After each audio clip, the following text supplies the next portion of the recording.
Hace unos días me tocó dar una charla a un grupo de unos 130 jóvenes de 17 años en el Colegio de la Consolata, ahí en la zona de Flor de Bastión y Fortín.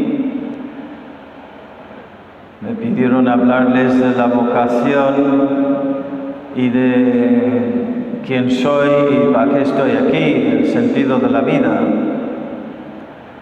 el plan de Dios sobre mí.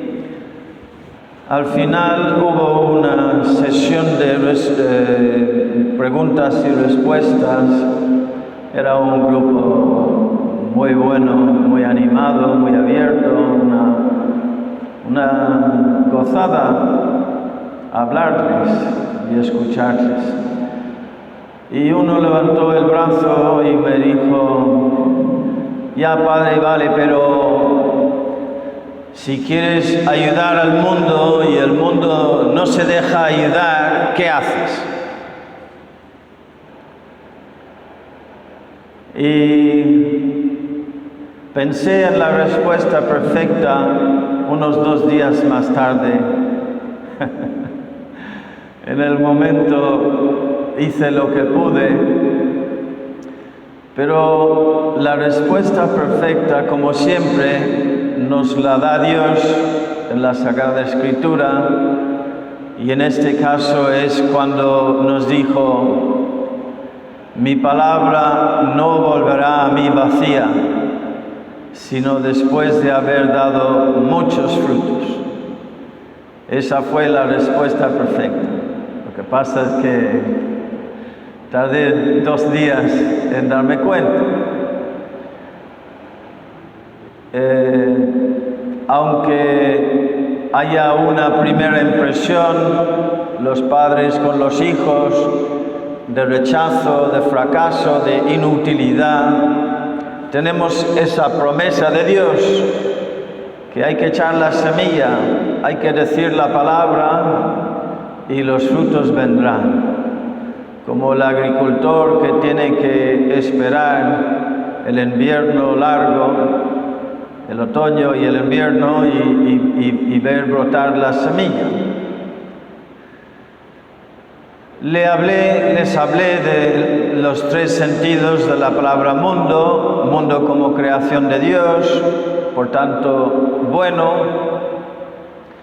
mundo como humanidad rota, tanto amó Dios al mundo que entregó a su Hijo para que no perdiera ninguno de los que creyesen en Él.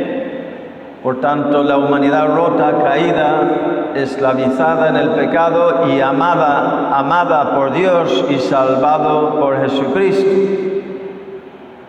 Y luego el mundo, en el tercer sentido, como enemigo.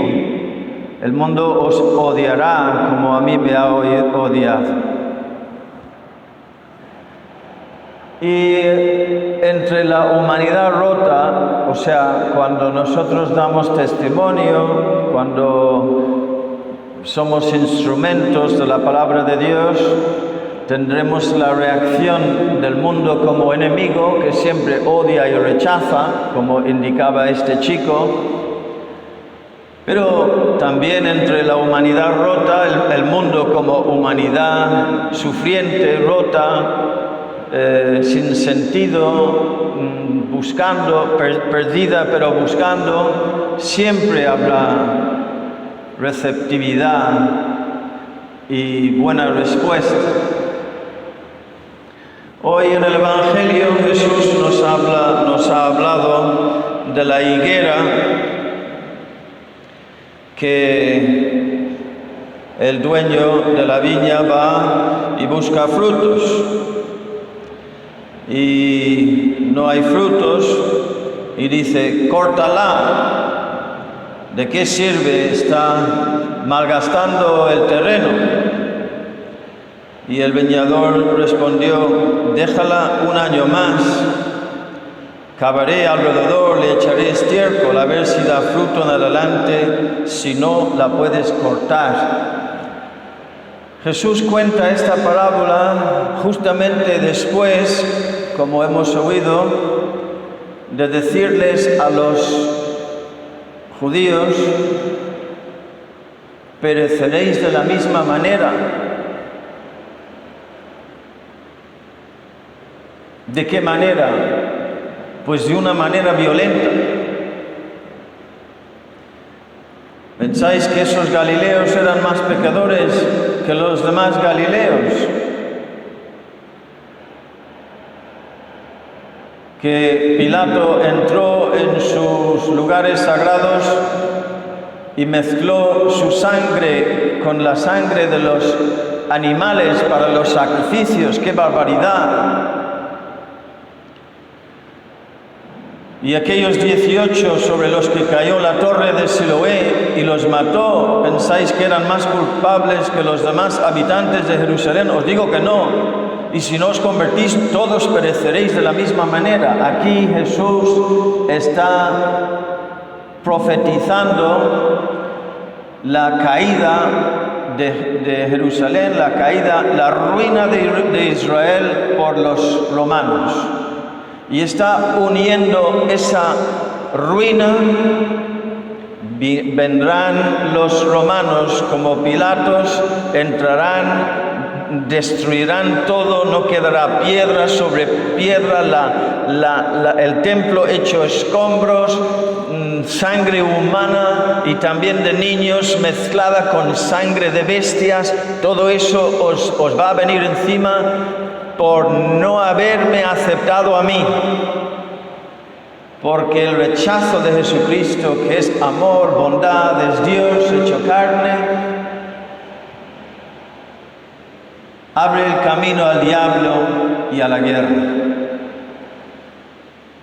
Córtala, dice Jesús en la parábola. Y es lo que ha pasado con el pueblo judío. Como le rechazaron, vinieron los romanos en el año 70 y otra vez en el año 130, y a partir de ahí estuvieron 18 siglos los judíos sin tierra, sin país. Ahora tienen país, pero están rodeados y ya sabemos lo que está pasando ahora. Aquí es el ejemplo más tremendo, más terrible de lo que está diciendo Jesús precisamente en el Evangelio de hoy. El rechazo de Él tiene sus consecuencias. Y sin embargo también se cumple aquí la promesa: mi palabra no volverá a mí vacía.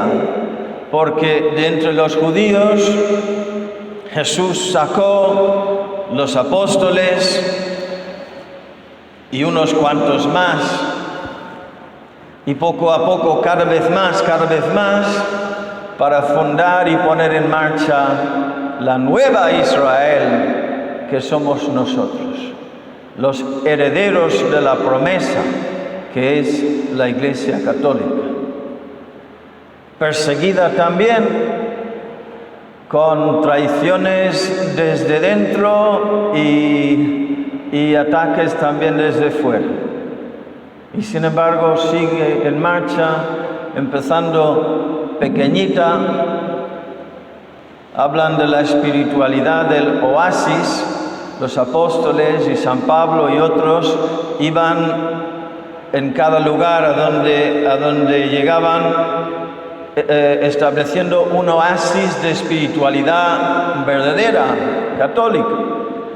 Y esos oasis acaban transformando todo lo de alrededor de un desierto en una zona fecunda de frutos espirituales. Es lo que ha pasado en la historia. Y después con Lutero vino la dispersión y ha venido otra vez el desierto. Y ahí es donde nos encontramos nosotros. Tenemos que formar cada uno, cada una, en su familia, en su lugar de trabajo, un pequeño oasis de espiritualidad verdadera del Evangelio de Jesucristo, con la confianza de que a partir de ahí Dios hará cosas grandes. Que así sea.